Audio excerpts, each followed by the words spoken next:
What's up YouTube? It's me, Kenneth, of What's New Barbecue.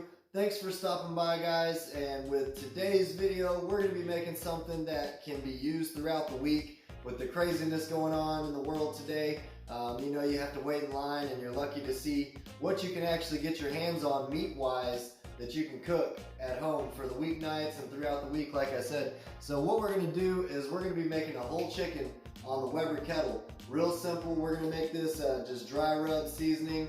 We might put a binder on it before we season it. We'll see what we do. But like I said, with the coronavirus and everything going on like that, the food you do get your hands on, you want to be able to utilize and reuse those leftovers for a few extra meals down the road.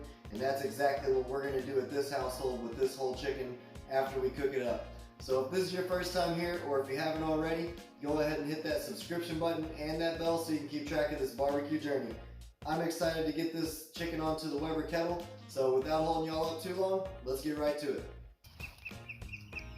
Alright y'all, and it's time to get our Weber ready to roll. So I'm just going to put a ball of paper right here. This is literally just the brown liner of the Kingsford Blue bag, the charcoal bag. I just tore it out. And as you can see, we've got our coals stacked along the side here. So what we're going to do is go ahead and get this ball of paper lit up right here and get our chimney right over it. We've got about 12 to 15 coals in here, and we're going to let that get lit up, and then what we're going to do is go ahead and pour those onto the end of our stack of coals here so it can kind of work its way through slowly. Once this gets going, we'll put some hickory chips in there, and then we'll get it all heated up and we'll season the chicken up.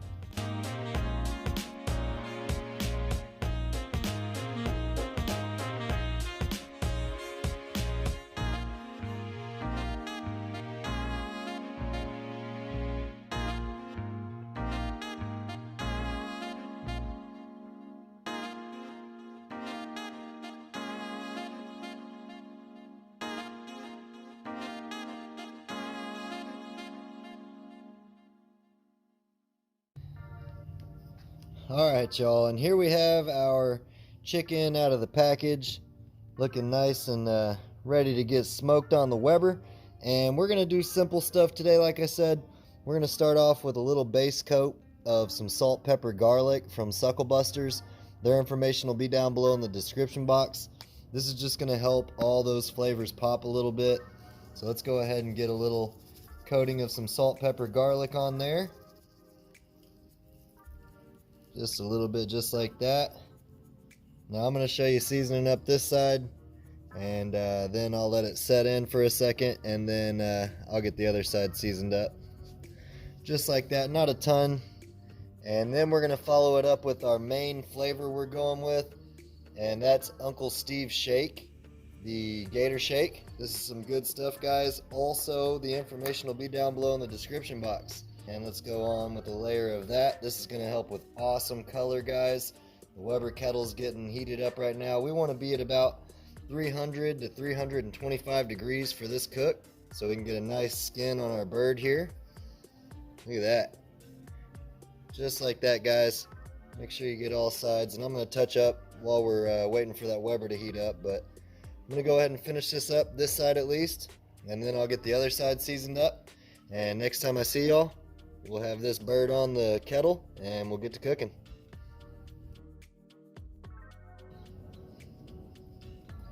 Man, the birds are chirping. It's a beautiful day outside. You could hardly even tell that this craziness is going on with that coronavirus, but we're gonna make the best of it, right? So got the Weber kettle rolling, and we're gonna get this chicken onto the kettle so we can start cooking it.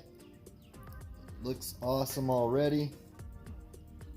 Put that right there, just like that. Shape it up a little bit, just like that. That's looking good right there. I'm gonna go ahead and shut the kettle down. Actually, before I do, I want to add a little bit more hickory chips in there,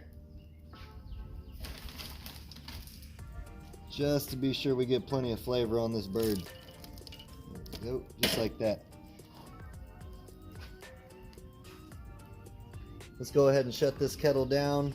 we'll put our exit vent over our chicken. So the smoke has to go over and out that way. And I will check on that in about 30 or 45 minutes and we'll see what we're looking like. Alright everybody, it's time to check on our bird and see what it's looking like. I've got my headlamp on, so hopefully y'all can see alright. Let's go ahead and get this lid off. Wow. That is looking awesome. Look at that color. It's starting to set in real nicely. I don't think we need to re-season or anything at all. Let me go ahead and make sure y'all can see this good. Let me bring y'all in for a close-up. That's what we're looking like, guys. I'm going to go ahead and shut this down. We'll check on this in 20 more minutes and we'll get an internal temperature reading then and go from there. Man, that smells real good. Alright guys, it's starting to rain a little bit and it's getting dark, so I want to go ahead and take a peek at our chicken and see what we're looking like. We're rolling right around 325 degrees on the Weber. Look at that bad boy right there. Wow. That color's looking awesome. I do want to let y'all know I did go ahead and rotate this chicken. The side that's pointing closest to the fire now was pointing to the furthest side before. Went ahead and rotated it. Now let's go ahead and take a peek with our Inkbird and see what we're looking like. Right around 130. Got a little ways to go. I'm going to go ahead and shut this bad boy down and let it cook, like I said earlier, until we get to about 170, maybe even 175 degrees internal, just to make sure all that dark meat gets cooked well. And then when we're pulling this bad boy off, I'll catch back up with y'all.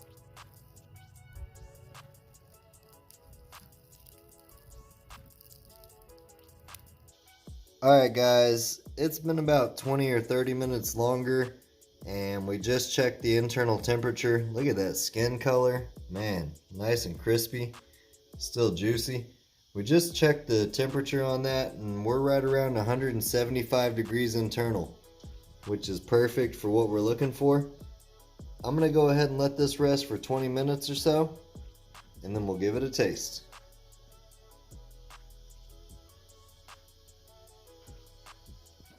Wow, that chicken looked awesome, guys. Not gonna lie, as y'all could see towards the end of the cook, it was getting pretty dark, so I didn't get to taste the food, the chicken, on camera, an official taste test, so that's what we're gonna do today. It's the following day. As you can see, I'm wearing different clothes. It's lunch break, actually. I've got a spinach tortilla and some pulled chicken and melted cheese, and just to give it a little extra pop of flavor, we've got some pesto, original pesto on there as well. You can put some hot sauce on here, you can put some dill pickles, but this shredded cheese and pesto should do the job. Let's go ahead and give it a taste. Man, it's smelling awesome. This is a massive, massive burrito, so bear with me. Wow. Alright guys, here we go. Cheers, y'all.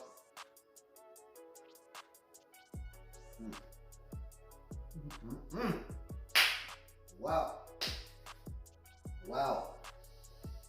Automatically, you taste that SPG and Uncle Steve shake, that Gator shake. I'm gonna have to get another bite of that. And then you get that smoky element. That hickory wood really smoked this chicken well. And then you taste that cheese, and then that pesto really just tops it off, guys. One more bite for the road.